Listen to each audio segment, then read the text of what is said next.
Right now, I'd like to bring to the stage your host and opening act for this evening. He's a former Marine just back from entertaining the troops. Ladies and gentlemen, please put your hands together for Mr. Tommy Von.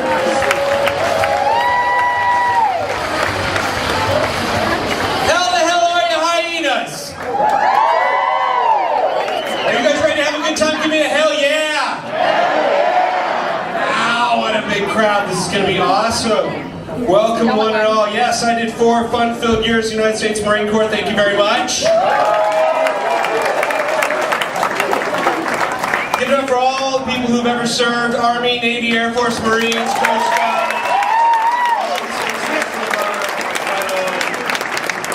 But I gotta be honest with you, I kind of cheated. I went in from 91 to 94, so there's nothing going on, man.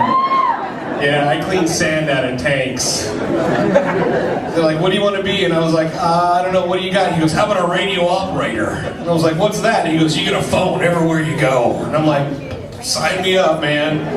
We get to radio comm school, and he's like, all right, gentlemen, your life expectancy in combat is 30 seconds. You know why? Here, I'll show you why. Because I'm the guy with the huge freaking antenna coming out of the back of my head. Is this going to be here all night? Do I got to carry this thing everywhere? You know? And I'm that one, like that army man. Remember when you used to have those plastic army men? Remember that one army man, this guy? What does he do? I don't know. He doesn't have a weapon. Melt him first. After that, we'll go after the guy with the binoculars and the pistol. They say, don't worry, if you get shot at, just get in the prone position. Okay, no problem. Here's a prone position. Here we go. All right. Yeah, hey, I don't think they can see us down here. I don't think that bicycle flag is helping either. Yeah, people are like, did you learn anything in the Marine Corps? I'm like, yes, I did. I learned the order of operation of the M16A2 service rifles: firing and locking, extracting, ejecting, cocking, feeding, chambering, and locking. Yeah. But I don't want to work at the post office, so that idea is right out the door. No, but I did learn one thing. I learned personal hygiene. People are like, how do you learn personal hygiene in the Marine Corps? Because you're 18, 19, you should figure that shit out by then, right? So we get there, and they have what's called a Marine Corps shower. You know what that is? Where you just wash the essentials, right? It's sort of like a Puerto Rican shower with no aftershave. I can say that here, right? Because we're all Mexican. It's Texas, not Chicago. They get us out there, they feel like they gotta train us how to wash ourselves, right? And they get us out as a platoon. It's a very intimate moment between me, my washcloth, and 39 other dudes, right? And they're like, all right, devil dogs, drop your trowel and start washing. I'm like, okay, good. Don't look around. Don't look around. Mind your own business. Don't look around. Everything's going to be okay. I think everything's fine. All of a sudden, this drill instructor jumps in front of my face. He's like, recruit, what goddamn are you doing? I'm like, sir, this recruit is washing his unit with a sense of urgency, sir. He's like, before you wash your face. So what I learned that day? Always wash from the top down, never the bottom. Integral. I like NASCAR. Any NASCAR fans out there? Yeah. Got a big race in Texas tomorrow. Very excited about that. But actually, I got to be honest with you. I'm predisposed to like NASCAR because I live in Watauga. I have an above-ground pool and a sister who went to prison for meth. So your perfect NASCAR demographic right there. We go out every year, we see some crazy stuff. A couple years ago, I saw this 8-year-old kid walking down the road holding his dad's hand. He's about that age where he's putting words and sentences together, and he's reading everything out loud. This airplane flies above us with this big billboard behind it, and the kid goes, "Baby dolls.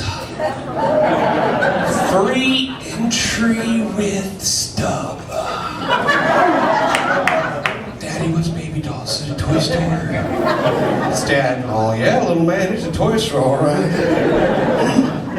Wait a couple years so we can go there together. Meantime, give me your ticket stub. You don't need that. Let's go to Hooters, because that's a family restaurant.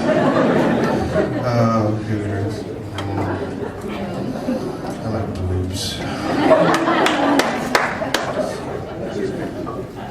I used to work in a Mexican restaurant. Yeah, because I'm stupid and I can't memorize menus. And their menus are pretty easy. Usually it's like, hey man, what do you call that platter with 2 tacos, 1 tamale on it? Oh, sir, that's the dos tacos y tamale platter. Or the number 4. Try it really easy on you. So anybody ever here ever waited tables? Anybody ever waited tables? Yeah, give it up for people waiting tables. That's a good job. $2.13 an hour, people.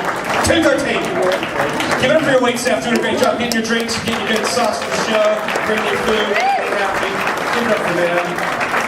And on your tables, you got these little yellow cards. If you'd be so kind as to fill those out and tell us who your favorite comedians are, give us your email, your phone number, and we can put you in the line for some free comedy tickets.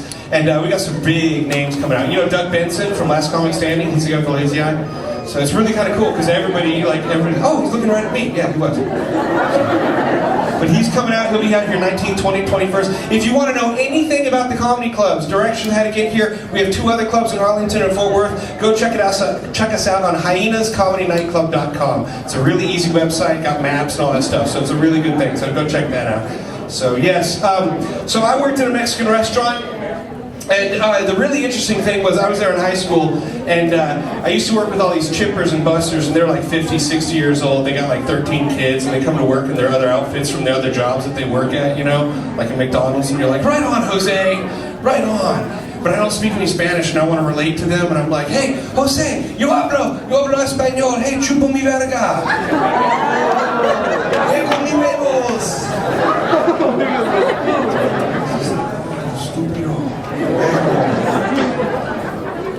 It's funny to be like if someone's working in your yard going, yeah, I speak in English, suck on my dick, play with my boss. My wife speaks Spanish, but it's when we're making love, and that shit is awesome. Oh my gosh, she's all like, chingame papi, chingame. Shoot me verga. I don't know. Fire over my head, lost on me.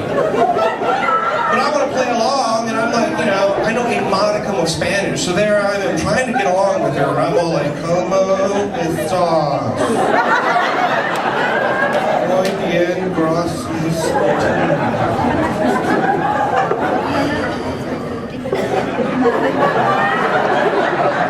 Well, honey, they're asking me to conjugate verbs, and I can't even do that shit in English.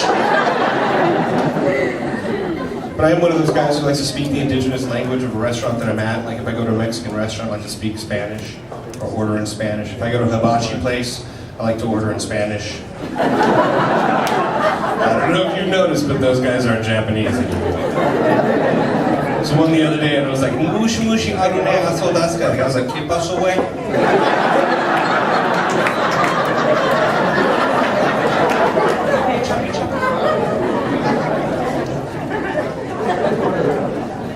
So my wife and I were at this Vietnamese restaurant a couple months ago. She's like, hey, Mr. Smarty Pants, you know any Vietnamese? And I was like, yes, I do, but it's from the movie Platoon and Full Metal Jacket. And I don't think they want to hear that shit here. Imagine that ordering. I kakanao VC, you buku dinky dao, so brother to buku. For you. For you. Gotta know what you're talking about when you're doing things like that, right? Like I got a buddy of mine, got his tongue pierced. And I was like, Bryce, you got your tongue pierced? He goes, yes, I did. And I go, why'd you get your tongue pierced? He goes, it's because of fellatio. I was like, really? What's fellatio? He goes, that's Latin for oral sex. And I go, yeah, on a guy. Cunnilingus is oral sex on a woman, dude. How long you had your tongue pierced? He goes, 3 weeks? I was like, that's great, dude. You've been telling people you dole out blowjobs for 3 weeks. You know what you're talking about, my man. I've got this boss who's all into multi-level marketing. You know what that is? It's like if you get 2 of your friends, and they get 2 of their friends, and 3 of their friends, and you get like 99 cents a year for some bullshit product, right? My boss working at this warehouse, he was buying Ecuadorian phone cards for his Ecuadorian employees. Interesting. I was like about to say, hey dude, that's a conflict of interest, you can't be doing stuff like that, right? And I go up to him and I was like, right, about to say something. He goes, Tom, I'd like to have you and your wife over for dinner this weekend. I'm like, great. He doesn't want me to buy a phone card, he wants me to sell them for him, right? So we go to his house, halfway through dinner, we're sitting there and he goes, Tom, I called you over here for an ulterior motive. I'm like, here it is, the big sell, the big push. How am I gonna say no to this clown? Save face, keep a job, right? And And all of a sudden, before I even think about anything, he goes, Tom, my wife and I are swingers. And I was like, thank God, dude. Oh my God. I thought you were going to sell me phone cards, man. Oh, yeah, I will definitely have sex with your wife. Ground rules, you can't have sex with me, you can't have sex with my wife. I just want to tell you, it's just a one-way deal, I'm a narcissist. So they invited me to one of their swingers parties, so I went by myself, because apparently I'm a swinger, but my wife is not. I gotta be honest with you, I didn't want to cheat on her. I didn't want to do anything wrong and do anything bad, so I just went to observe, see what's going on, mind my own business, right? And I'm sitting there, and they had the audacity to ask me to leave for jerking off in the corner. Your dog. He didn't seem to mind. I'll end on this little doozy. I'm in therapy. No shit. So our therapist tells us we've got to have a code word. And code word's got to be a word that you say when you're having an argument. You drop the code word, both parties agree to walk away and discuss it later in therapy. That's why you pay $115 a session, right? So our code word's got to be something funny too. Our code word is pickles. That's a funny code word, right? If you're like sitting and getting an argument, you're like, you know, another thing I hate about your mom is pickles. Disgusting. So we're sitting in the backyard, we're moving this big terracotta planter around, picking it up, and I was like, honey, can you give me a hand over here? She's like, I'll be over there in a minute. And I was like, I'll do it myself, never mind. That's why I'm in therapy. So I'm sitting there, I'm lifting it up, and I'm picking it up, and I'm moving it over, and it slips off my belt, falls, breaks in half. She comes around the corner, starts tearing into me. Why didn't you wait 13 seconds? I could have been over here in a couple of seconds, so you couldn't wait. And I start retorting back. I was like, but you know I'm a narcissistic prick. We discussed this in therapy, and I don't know what to tell you. So I realized we're about to get in an argument. I look at her, and I'm like, pickles, motherfucker! So I got my own apartment.